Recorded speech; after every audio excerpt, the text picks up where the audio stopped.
this edition of Sightings. The new owners of this 120-year-old New Jersey farmhouse started finding Indian artifacts on their property. That's when their frightening experiences began. That particular night, I could feel a heartbeat at my back. Did you see that? Yeah. Oh my gosh! Then, is it possible that large numbers of UFOs are being shielded by the sun's blinding rays? It is a real, structured, physical object up in the sky. Later, incredible cases of how family love defies all known forms of communication. We reported cases of alien abduction on the rise. A message is finally beginning to emerge. We're in danger of becoming extinct like the dinosaurs. And walking a sacred path, a centuries-old technique mysteriously calms the mind and body.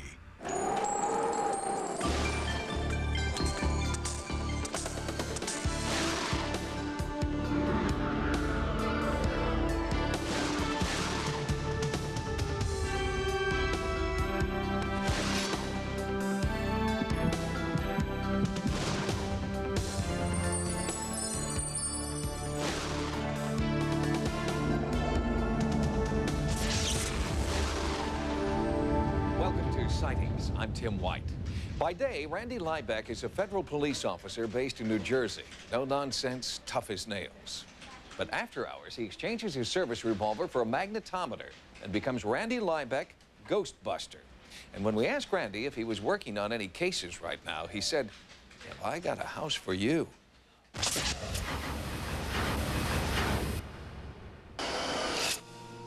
In 1961, the Wershing family found a ramshackle 126-year-old home called Hunt House in rural Sussex County, New Jersey. Instantly, they knew this was where they belonged. When we saw this house looking so stately on the hill with a brook running around it and a waterfall, we fell in love with it. It was a feeling of excitement, almost as though the house wanted us to move in. This is what the house looked like when the Wershings first moved in. Weathered, neglected, and filled with echoes from the past. Echoes that started resonating again as soon as the family moved in. I was almost asleep, and I heard footsteps. And they started on the ceiling, went across the ceiling, went down the wall, and right to my bed. You knew that there was something with the footsteps. It was just very strange, but I knew something had walked right up to my bed. I remember everyone in the family coming out into the hallway saying, "What is that noise?" And my father would always go upstairs and look with a flashlight and a gun even, and never find anything. Until one night, when Glenn Wershing says he came face to face with one of the haunting spirits inside his house, a free-floating ball of light at the foot of his bed. And it moved out into the hallway and stopped.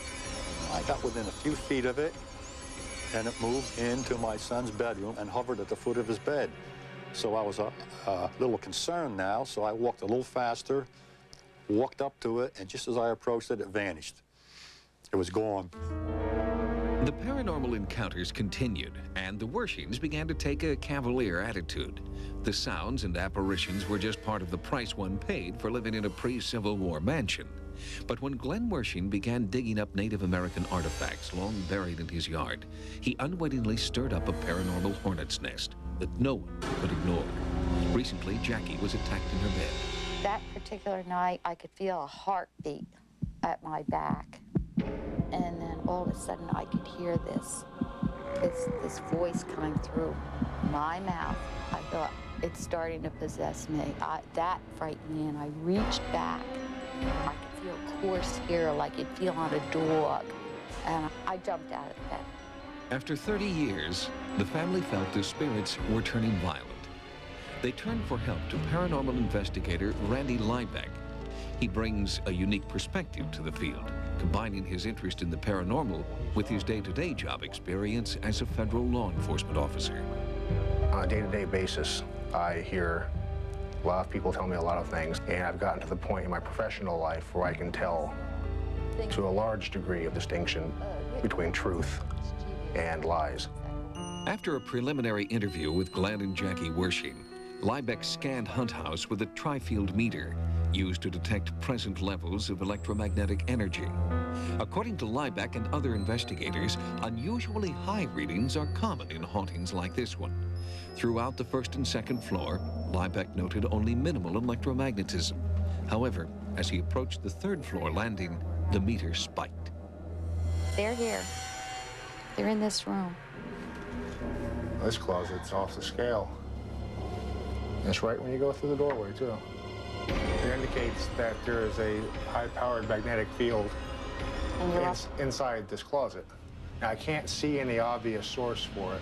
Liebeck discovered that the third floor was filled with pockets of high electromagnetism, but no room registered more energetically than the room where Glenn stores his artifacts. And where my hand is very cold. Well, You're right, it's very cold. It's icy. This is going wild. It's bitter cold. I told you, I could feel it. My whole legs, my whole body. I have never, and it's fluctuating. It's not a constant. This is the most unusual effect I have ever experienced.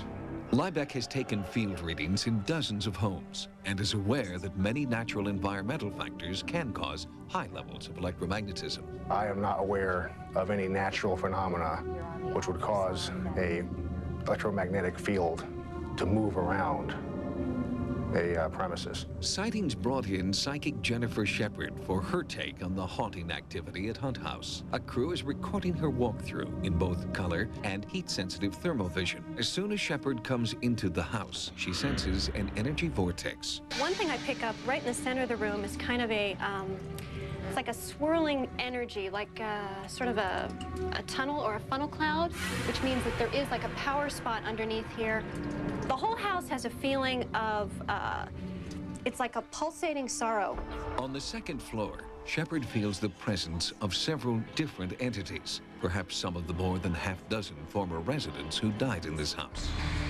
Shepard feels psychic impressions of sadness and also rage coming from the bedrooms, including the bedroom where Jackie felt she had been attacked.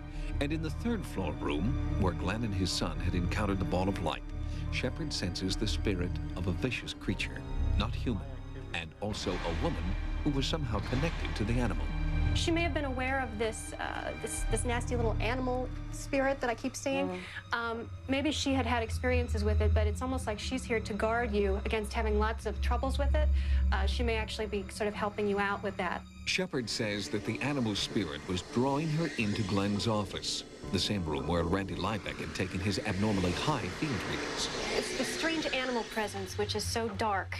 This elemental energy is very interested in some of the things that you collect. This energy feels like it has like two ears that are almost, I'm seeing like a wolf kind of, it's in the wolf or dog or canine family. Jackie is shocked. This is the same entity she remembers seeing the night of her attack. Shepard recommends a psychic cleansing. Using sage and cedar incense to draw out the spirits, Shepard believes she can then begin communication. Later, she reveals that the animal spirit did speak, angry about Glenn's artifacts.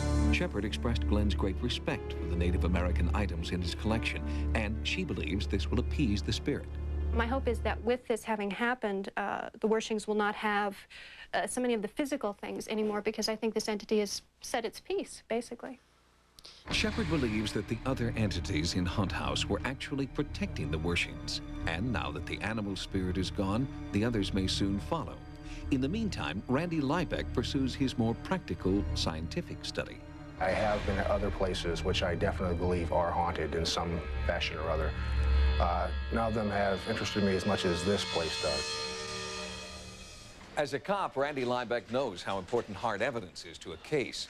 Eyewitnesses are often unreliable, and circumstantial evidence is usually not enough to convict. So at Hunt House, he realizes he must continue, slowly and tediously, to build the mountain of evidence necessary to convince everyone that this place is haunted. Next, UFOs hidden by the sun's rays, psychics search for MIAs, and a message from alien abductees.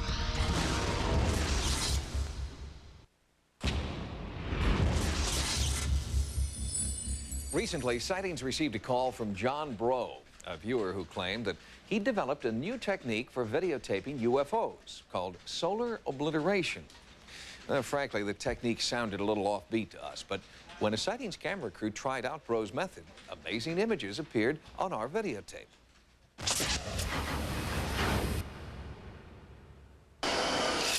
We simply don't know what these objects are, darting across the Southern California sky and captured on home video. According to the photographer, they're extraterrestrial or possibly interdimensional spacecraft. Skeptics who have looked at these tapes see nothing more than dust, pollen, and airborne cottonwood seeds. But John Breaux, the man who videotaped these UFOs, steadfastly disagrees with those who insist that there must be an earthly explanation. The first time I tell people, I can just see their denial glands popping up in their forehead. And it's hard to deal with at first, but I found that we can adjust to it. 100% of the time that I personally tried this, I've caught something. It's a simple technique that has gotten us really good results. The technique is called solar obliteration, using an awning, or in this case, a cement overhang to block the sun. John Breaux points his camcorder skyward. I'm blocking out the direct rays of the surface of the sun, and while allowing me to peer safely into its corona. So I'm basically making an artificial eclipse. But still, I will focus my attention into the fanned out corona. Creating an artificial solar eclipse to photograph UFOs was intriguing to the Sightings team because of our experience studying the real solar eclipse in Mexico City that coincided with the largest mass UFO sighting in history. And hundreds of those UFOs were captured on home video. Are these objects, photographed with the solar obliteration technique, somehow connected to the Mexico City sightings? I believe they've always been there. We're just now discovering it. The same thing that is concealing them and hiding them, when the direct sunlight is taken out of the frame, is also revealing them or betraying them.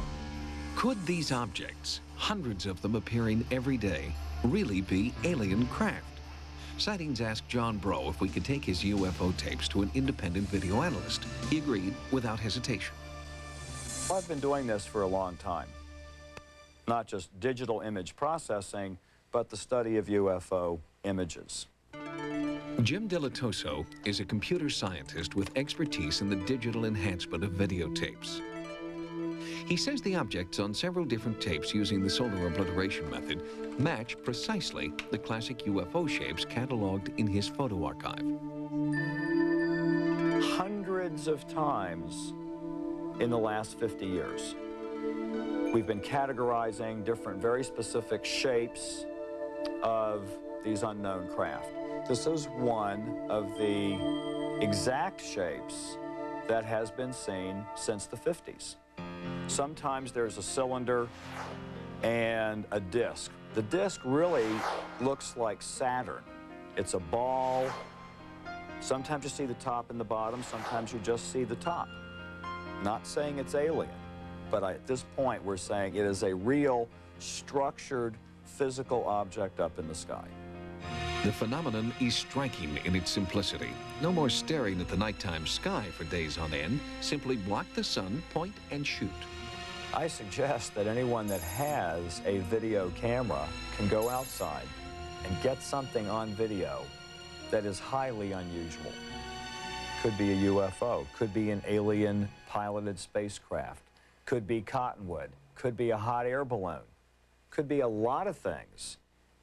But if it's carefully planned out, there's a good chance that an ordinary person with a average, above average is better, camera can go outside and videotape something very exciting. But it's important to remember that focusing directly on the sun can seriously damage your expensive video equipment. And, of course, the damage you can do to your eyes may be permanent. I would advise anyone attempting the technique to use the same amount of precaution as if they were viewing a total eclipse of the sun. You cannot look directly at the surface. It could cause blindness, obviously. That's why I block it out right to the edge of the surface. And always wear UV protective sunglasses. Did you see that? Yeah. Oh my gosh! The images you are now watching were taped by the Sightings team using our broadcast quality camera equipment and John Breaux's solar obliteration method. We were surprised when we started getting these UFOs. And here are those objects in slow motion, pulsing and moving through the daylight sky. These objects are almost identical to the ones that John Breaux had already recorded, and objects shot by two other photographers in a completely different part of the country. Is it possible that this low-tech taping method is somehow allowing us to see things we're not supposed to see? We went back to Dilettoso with the videotape shot by the Sightings team. We know the difference between bugs and airplanes and birds and cottonwood and dandelions floating in the air. This is a structured, solid object, some distance away, moving at high speed. What I can say is that the aspects in the Sightings tape of this momentary streak behind the clouds is the same characteristics as the John Breaux tape. There's another one. If you decide to try the solar obliteration method outlined in this report, remember not to look directly into the sun. It only takes a moment to cause permanent damage to your eyes. Next, electronic communication with the spirit world, a newly discovered solar system remarkably like ours, and psychics search for MIAs.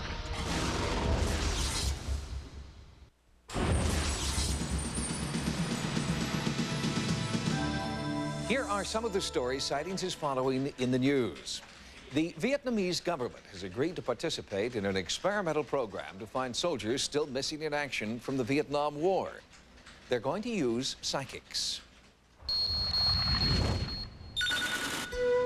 In Hanoi, Vietnam, the government is turning to the paranormal in its search for soldiers still missing in action since the Vietnam War. Psychics and mediums already have an established place in Vietnamese culture, and now many are hard at work helping families locate the 300,000 Vietnamese soldiers and civilians who remain unaccounted for. On a previous Sightings report, we brought you the story of Laylee Hayslip's search for her brother, missing in action since 1963. With the help of a Vietnamese psychic and wizard, Laylee did locate the remote cave where her brother had been hastily buried. As in that case, Vietnamese psychics used dowsing rods and sacred coins to make a connection with what they believe are the restless spirits of the dead. These mediums believe that there is a great noise in the paranormal realm, the sound of thousands of spirits calling out to be found. According to Vietnamese tradition, finding the earthly remains of these restless spirits is essential to a peaceful afterlife. If someone isn't taken care of in their afterlife, then those spirits are very unhappy, and they may roam around the earth. And the Vietnamese project gives new hope that the remains of American MIAs will be found as well. In Boulder, Colorado, Mark Macy is just one of several members of a worldwide consortium of telecommunications researchers who are claiming that they have been contacted by the spirit world. And Macy believes that recent advances in computer technology have afforded deceased scientists a shortcut from their world to ours. Our spirit colleagues are trying to provide some hard evidence for the first time in history that life does indeed continue, that our loved ones still are alive, even though they've passed to another world. Claims of spirit communication through electronic media date back more than 20 years, when Luxembourg researcher Franz Schreiber reportedly received images of the dead on a closed-circuit television system. Among the video images that have mysteriously appeared on the screen are these of his daughter who died at age 17. Similarly, paranormal researchers like Al Rober have successfully recorded enigmatic messages within the white noise of television static. In a number of controlled studies, ghostly voices have been heard.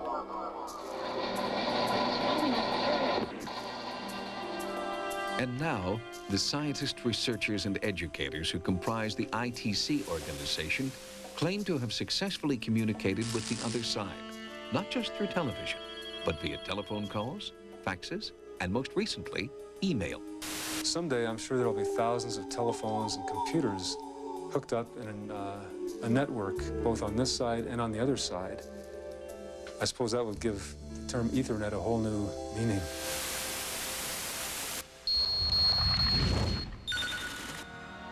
In San Antonio, Texas, at the most recent meeting of the American Astronomical Society, 2 California scientists announced a groundbreaking discovery. They have found 2 new planets in the constellations Virgo and Ursa Major, and these planets are orbiting stars very much like our own sun. By measuring the levels of disturbance in the disk-like fields around these stars, the scientists have concluded that there are billions of solar systems in the deep reaches of space. What we're concluding is that around this star, there is a planet orbiting. So this, of course, is very exciting. Although other planet-like objects have recently been reported around other systems, this is really the first time we've seen something that could be very like our own solar system. These new planets, and another discovered by Swiss astronomers in 1995, are too dim to be seen with existing technology. But scientists can measure the amount of heat they generate and determine each planet's size, shape, and surface temperature. And their calculations are earth-shaking. One of the new worlds is approximately 8 times the size of Jupiter and is temperate enough for water to exist in liquid form. And that raises the tantalizing possibility that there is life on other planets. These new discoveries will have a tremendous impact on the future of NASA and space exploration projects. A new space race is now beginning, the race to capture images of these unseen worlds. And astronomers predict that pictures of Earth-like worlds, complete with mountains, oceans, and perhaps even life forms, are achievable within the next 25 years. The next breed of space telescopes may very well send back images that Earth is not unique. It will be a startling revelation, one with global and cosmic implications, that, in fact, we are not alone. We'll have more stories from the news next time. Now, here's what's coming up on Sightings. Those who have experienced the terrifying ordeal of being abducted now say a more positive message is being conveyed. We can create beauty, we can create love, we can create serenity. Later, psychic family ties.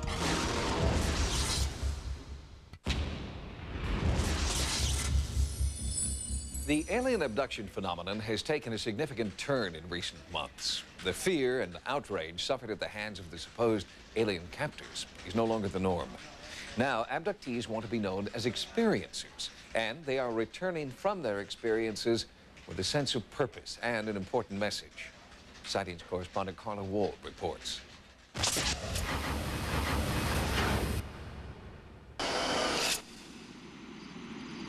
When I first saw the needle, and I saw what he was going to do, I'm telling him, don't do it. It's going to hurt. I mean, this is terror. You're being kidnapped. You don't know what's going to happen. Betty Hill's unsettling story of her and husband Barney's abduction over 30 years ago set the emotional tone for thousands of accounts of alien abduction to follow. The feeling of abject terror at the hands of extraterrestrial captors. I hate what they do to me. I hate what they do to my mind. I hate what they do to my body. I thought, this is it. I'm gonna die of a heart attack or something because it was not human. And it was not a fun experience. This is not something I would wish on anybody. Although the nightmarish probing and mind control by strange beings is still widely reported, many of these abductees are coming back with something more than the horrifying details of their experience. I started getting these thoughts in my head that didn't seem to belong to me, but I write it all down. I've been writing it down. Jean Robertson has felt compelled to communicate on behalf of the beings that she believes have been abducting her since childhood. We have researched your physiology to understand the elements that are parallel to our own. We mean you no harm, but we must save ourselves from extinction. When acceptance of the reality of our kind is tolerated within your population, a more open relationship can begin. There doesn't seem to be any sign that they're here to deliberately hurt or deliberately to help. The natural reaction of terror and confusion and self-doubt, all of those things I think are unintended side effects. Side effects that could be avoided if the extraterrestrial understood more about human nature, according to author Bud Hopkins, a pioneer in abduction phenomenon research. Every single abductee says over and over, if they would just walk in the front door, not scare me, not paralyze me, and sit down and say, look, we have a problem, would you help? Practically every abductee said if they would ask my permission and explain, I might say, sure, I'll help you. But artist Steve Neal and many others who have already made contact believe humans must agree to meet the aliens on their terms. What is it that you perceive that you're being told? We as a race of beings aren't very successful. I think that's really evident. We've separated ourselves from nature. We have this sense that nature's over there and we're over here, and that really this world was kind of made for us to do whatever we want, to trash it in the name of personal gain and profit. And I think that we're in danger of becoming extinct like the dinosaurs. Describe the physical nature of when you were given this message. What happened to you? Predominantly, it's like it's real. They're there with me. They take me into the scene, whether it's, if it's the world after a nuclear war, they take me right down the streets, and I see all the bodies and the whole bit. And I realize that they're trying to give me a message, and that I'm supposed to take this message and take this possible future and do something about it, try to prevent it. Harrowing visions of the future have led many abductees into one of the more than 250 support groups in the United States. I visited one such group in Southern California, led by hypnotherapist Yvonne Smith.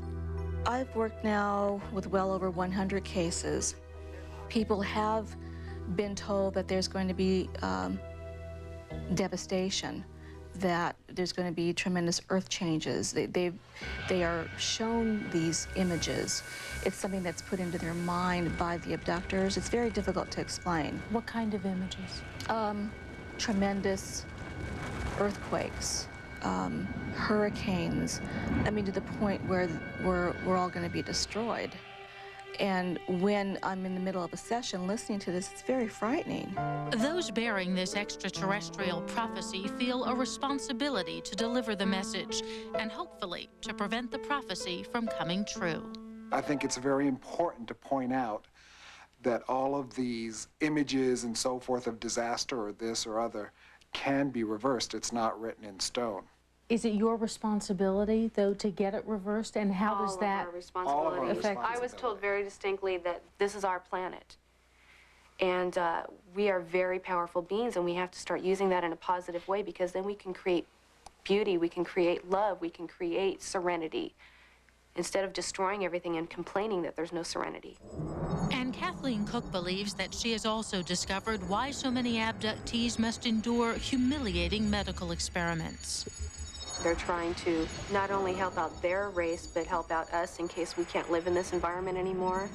We might need different kinds of bodies. We might need different kinds of adaptations. We might need to be able to handle different kinds of climates. Some people claim to have gained special healing powers during their close encounters, suggesting that the motive behind the experimentation may in fact be for the benefit of the human race. I woke up and there was a gray by my side, left side, and he was putting in what appeared to be laser type objects in my brain. And I was told that I would have an energy and that I would be able to help people who are ill. I believe the aliens helped to perfect this energy in my body. Whatever the reason for the alien abduction phenomenon, those who claim to have experienced contact are returning with a new perspective. Fear has given way to curiosity, acceptance, and a commitment to spread their alien message. We will continue covert contact for now. Soon we will be able to establish a more active and cohesive relationship, an equal partnership within the alliance of intelligent life forms.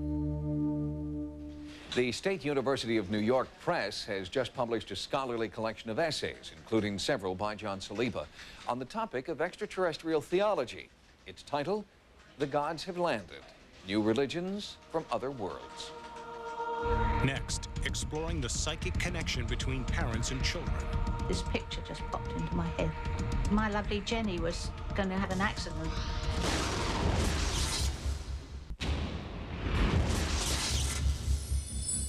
The biological connection between parent and child is easily seen in family photographs and can be proven scientifically under a microscope. But what about the connection that goes beyond reason, that familial sense of psychic connectedness known as bonding? Because it can't be duplicated in a test tube, Does that mean it isn't real?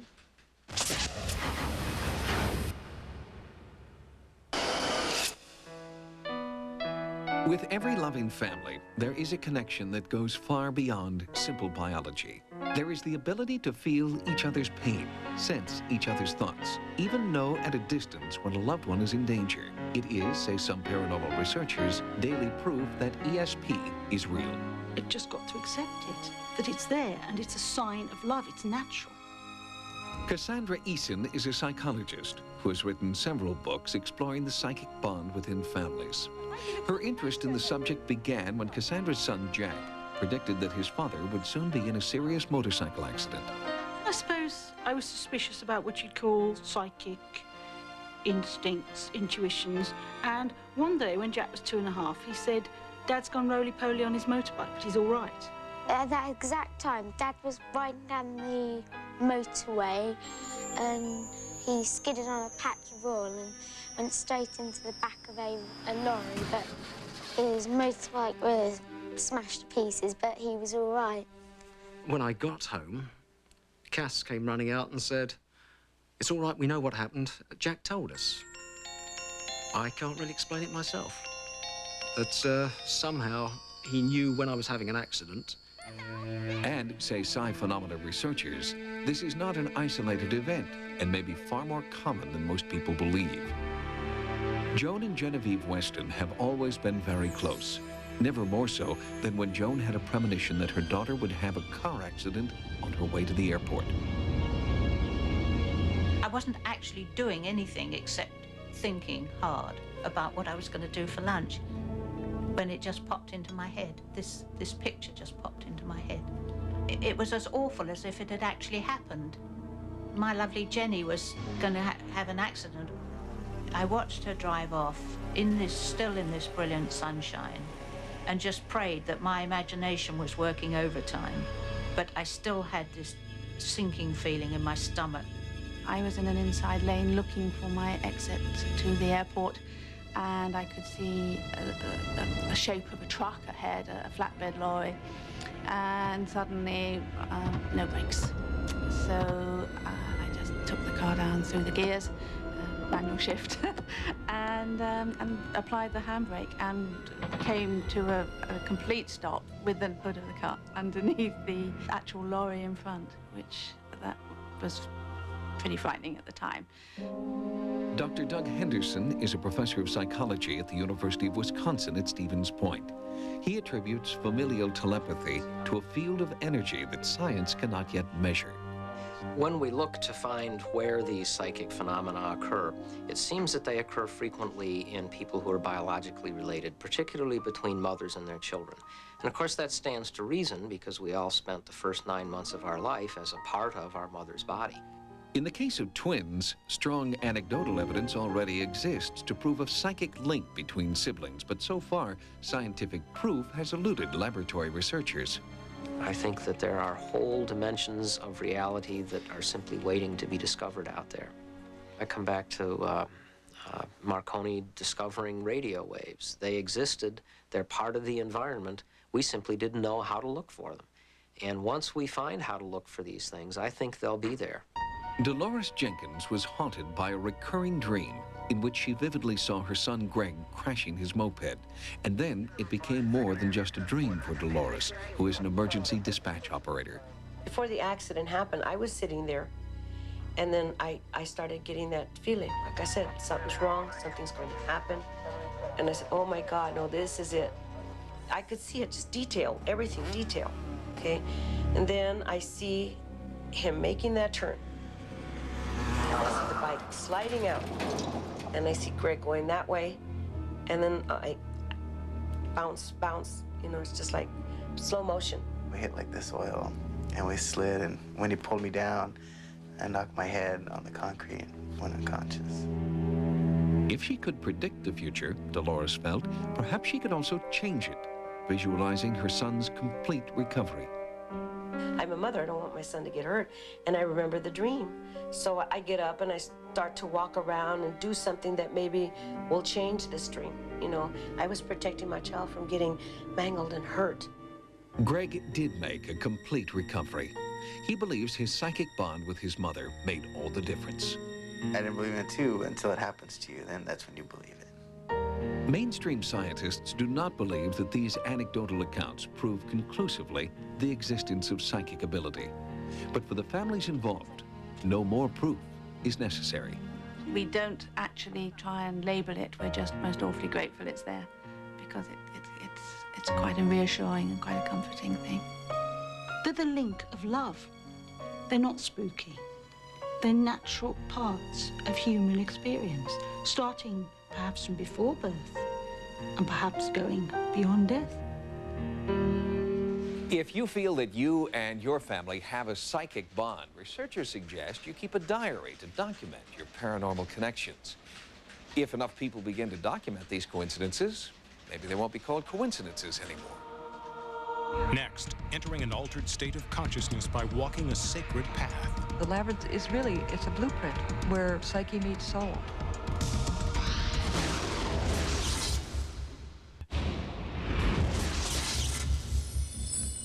Mazes are popular brain teasers designed to confuse and challenge the solver.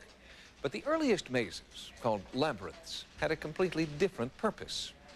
They were designed to awaken spiritual energy and healing. In fact, tracing a labyrinth in ancient Greece was said to be one way to unlock all the secrets of the universe. Unlike mazes that are designed to frustrate you through traps and dead ends, labyrinths are designed for peaceful meditation. A labyrinth is a spiritual tool because it has simply one path. And you follow that path, walking all the way in, and you know that it takes you to the center. Dr. Lauren Artress became fascinated with labyrinths from the moment she first walked one during a spiritual conference in 1991. When she returned to her ministry at Grace Cathedral in San Francisco, Dr. Artress couldn't let go of her memory of the labyrinth. It finally hit me. Put the labyrinth into the cathedral. And I was very skeptical about this idea. In fact, when I first started telling my colleagues, I turned beet red. And yet I felt driven to do it as well. And that sent me to books, into research. Her research led Dr. Artress to the renowned cathedral in Chartres, France, where she walked a long-forgotten labyrinth designed by monks around 1220 AD.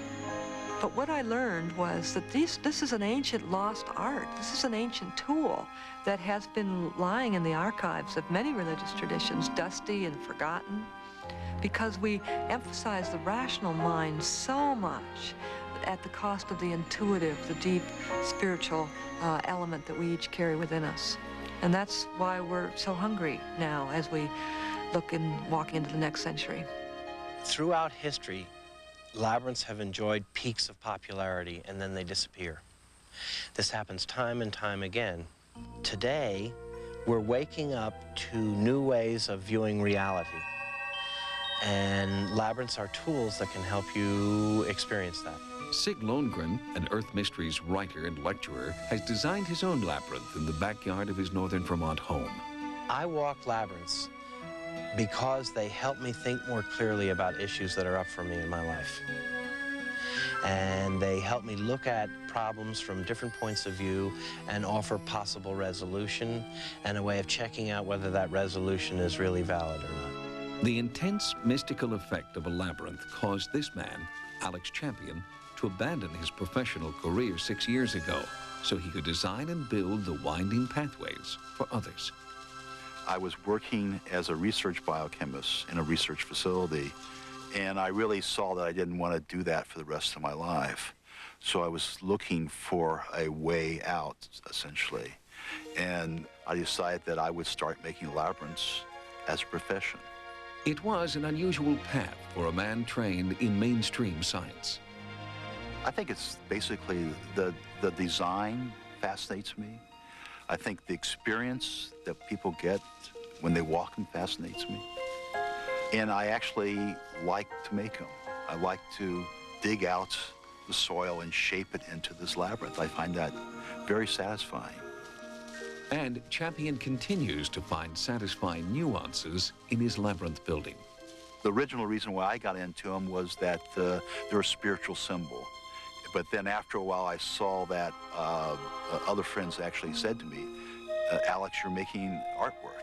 And this was very difficult for me to appreciate being a scientist. But gradually I came to appreciate that fact. I also saw them as gardens. For those who choose to walk a labyrinth, there are 3 stages of transformation, according to Dr. Artress. As you're walking into the labyrinth, you're purging or releasing, letting go.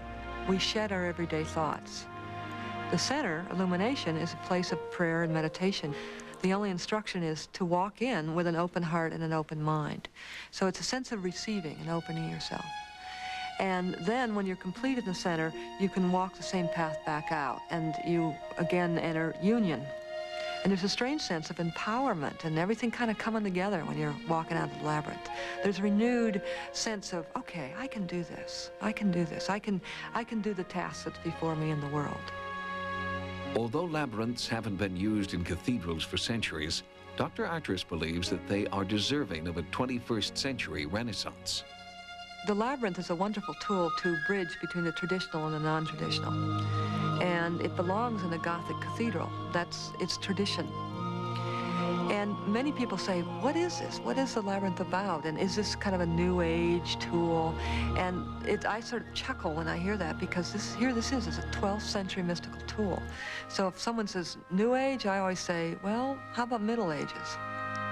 And according to some researchers, labyrinths may date back even further to these 8th century drawings carved into the Peruvian Andes. The Nazcan civilization built many different what are called labyrinthine figures. So it might be a spider or a monkey. People use them as their totems, their personal power animals. And when you want to gain the power of the spider, you walk the spider path.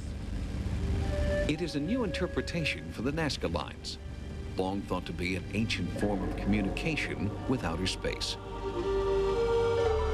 I think the idea of using labyrinths and the Nazca figures and other examples of Earth art to communicate to out there, as long as, from my perspective, out there is defining the spiritual, I think that's an appropriate thought.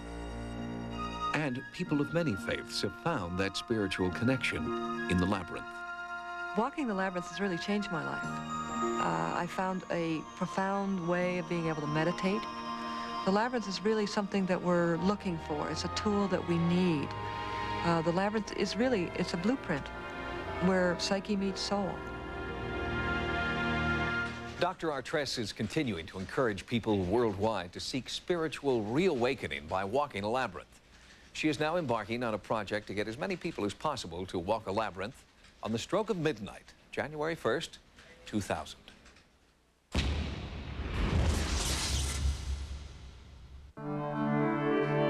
Sightings is now on the internet as part of the Sci-Fi Channel's Dominion website.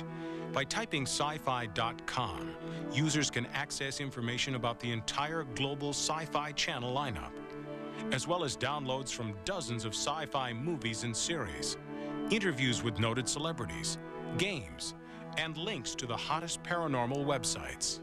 We now are able to reach a worldwide audience of Sightings fans, which enables them to give us feedback on what we're producing and how we're showing stories to people. We have features from some of our stories on a weekly basis. We have downloadable images and QuickTime clips. When I make contact with this entity, I will become a little confrontational. Hello? Hello? Since its inception, Dominion has become the home of all things science fiction on the World Wide Web. Now, with the addition of Sightings online, the hope is that it will become a clearinghouse for all things paranormal as well. Already on the Dominion site, they have access to all the major paranormal links on the internet. We're hoping to reach a worldwide audience and provide state-of-the-art information and news about the paranormal world. If you've had a paranormal experience, contact Sightings on the World Wide Web at sci-fi.com/sightings. Sightings can also be contacted at America Online at keyword Sightings, or write to us, care of Paramount Television. Until next time, remember, no mystery is closed to an open mind. For Sightings, I'm Tim White.